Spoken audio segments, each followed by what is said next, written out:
So, paano nga kaya mag-send ng files through messenger through messenger gamit ang mobile phone?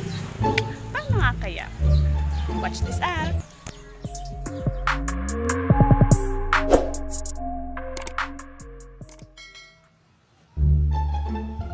Hello vlog!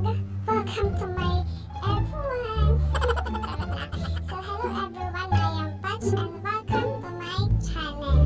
Kamusta po kayong lahat? Sana po ay ayos lang po kayo at maayos po ang inyong kalagayan. So ngayon po ay magkakaroon po tayo ng tutorial kung paano po mag-send ng files through messenger. Kasi po alam ko naman po na hindi lahat merong Gmail. At hindi naman po lahat alam kung paano po gamitin ang Gmail. So, ang pinaka-known talaga sa atin ay yung Messenger. Kaya lang po, kung Messenger app po yung gagamitin natin, ay hindi po tayo nakakapag-send ng files. So, for example, dito po tayo sa ate ko. Hindi po tayo makapag-send ng files. So, kasi kapag pinindot po natin itong voice record po yan. Kapag ito naman po, mga pictures lang po yan. Kapag naman pong camera, ay para lang po yan sa, halimbawa po yung camera. So, yan lang po yan. Camera lang talaga. Tapos, wag naman pong 4 na dots, location siya. So, hindi talaga tayo makakapag-send. Kaya po nitong mga gagawa ko. So, ang gagawin po natin para makapag-send po tayo ng files ay go po tayo doon sa search engines po natin. Halimbawa na lang po ay yung Google Chrome po natin. So, lagyan po tayo ng new tab and then search for messenger.com. Kapag na-search po natin yan, don't forget po, kasi kapag ganito lang, mobile view po siya. Para mabigyan po tayo ng laptop or personal computer view, kailangan po natin pindutin itong 3 dots. Okay po?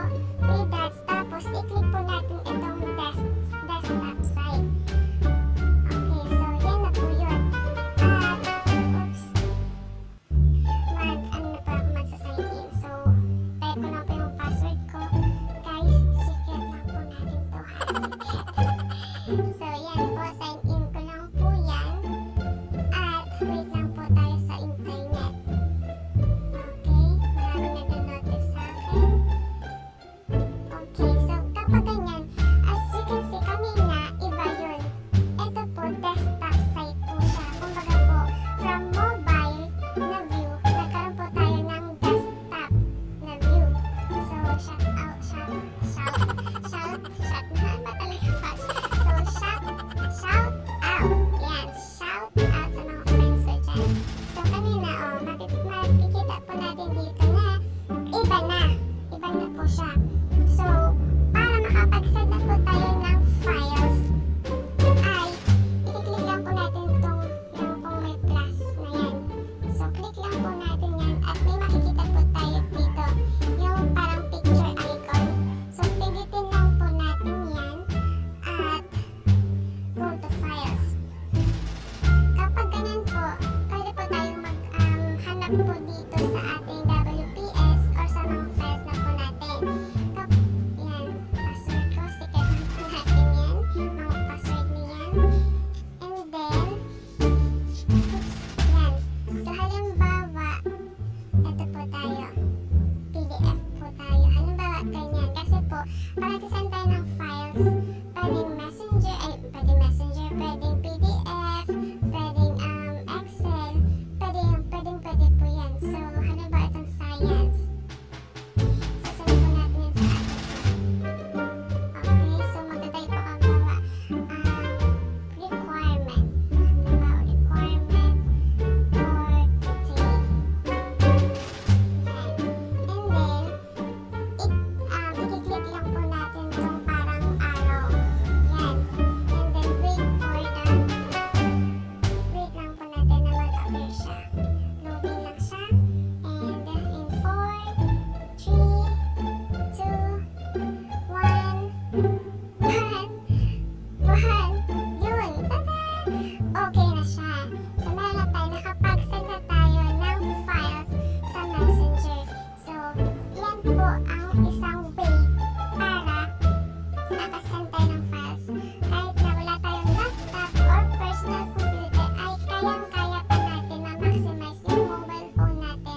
hello.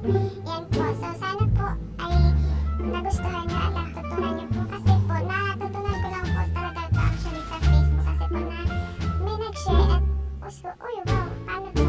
And that time kasi wala akong laptop talaga and kailangan na kailangan ko. And it is working talaga. Nag-work siya, legit talaga siya, guys. So, yan. Sana lang ay magamit nyo at natulungan ko po kayo sa isa nyo pong pinoproblema ngayong online class. So, ayun na nga po ang aking vlog for today. So, sana po ay may natutunan po kayo sa akin at kailangan ko na pong umuwi dahil umuulan na. Nasa labas po kasi ako. Anyway, so sana po ay mag-subscribe po kayo sa aking channel at samahan niyo po ako sa mga susunod ko pa pong videos. Thank you! Ay, wait lang pala yung mask ko. Kasi ang pangilitan tayo.